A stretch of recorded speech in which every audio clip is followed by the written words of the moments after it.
Franchise cricket মানেই যেন বিভিন্ন দেশের ক্রিকেটারদের মিলন মেলা।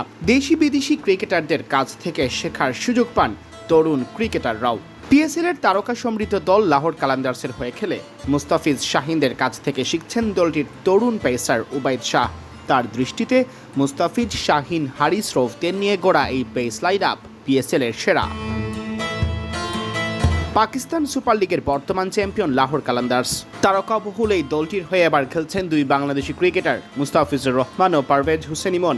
এছাড়াও দলে আছেন Rubin Harman, Dunith ভেল্লালাগেরা। Pace bowling আক্রমণে রয়েছেন অধিনায়ক শাহিন শাহ আফ্রিদি, হারিস রৌফ ও টাইগার পেসার মুস্তাফিজুর রহমান। বল হাতে মুস্তাফিজের সময়টা কাটছে দারুণ। বোলিংয়ে 2 ম্যাচে মাত্র 1টি বাউন্ডারি হজম করেছেন এই তারকা। শাহিন শাহ আফ্রিদিরাও আছেন দুর্দান্ত ফর্মে। তারকা পেসারদের নিয়ে গোড়া বোলিং আক্রমণকে পিএসএল এর সেরা বোলিংয়ের স্বীকৃতি দিয়েছেন লাহোরের তরুণ পেসার উবাইদ শাহ। মুস্তাফিজদের কাছ থেকে শিখছেন এই 20 বছর বয়সী পেসার। জিও সুপারকে দেওয়া সাক্ষাৎকারে উবাইদ বলেন, শাহিন আফ্রিদি, হারিস রৌফ এবং মুস্তাফিজুর রহমানকে নিয়ে আমাদের পিএসএল এর সেরা বোলিং আক্রমণ রয়েছে। আমি সিনিয়র এবং অভিজ্ঞ ফাস্ট বোলারদের কাছ থেকে অনেক কিছু শেখার দারুণ সুযোগ পাচ্ছি। তাদের সাথে বোলিং করাটা আমার জন্য অনেক বড় ব্যাপার। শাহিন শাহ আফ্রিদি আস্থা অর্জন করেছেন এই তরুণ পেসার, যিনি একই সাথে দলের অধিনায়ক।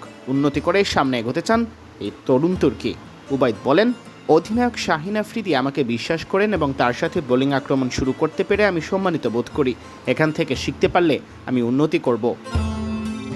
পিএসএল দলের প্রথম ম্যাচেই জোড়া উইকেট পান উবাইদ। দ্বিতীয় ম্যাচে উইকেট শূন্য থাকলেও রান খরচের দিক থেকে ছিলেন বেশ কিপ্টে। দলের জন্য খেলে যেতে চান এই ডানহাতি বোলার। আগামী দিনে আরও শানিত হতে মুস্তাফিজের কাছ থেকে শেখার জন্য সময়টাকে মোক্ষম সুযোগই বলা চলে তার জন্য।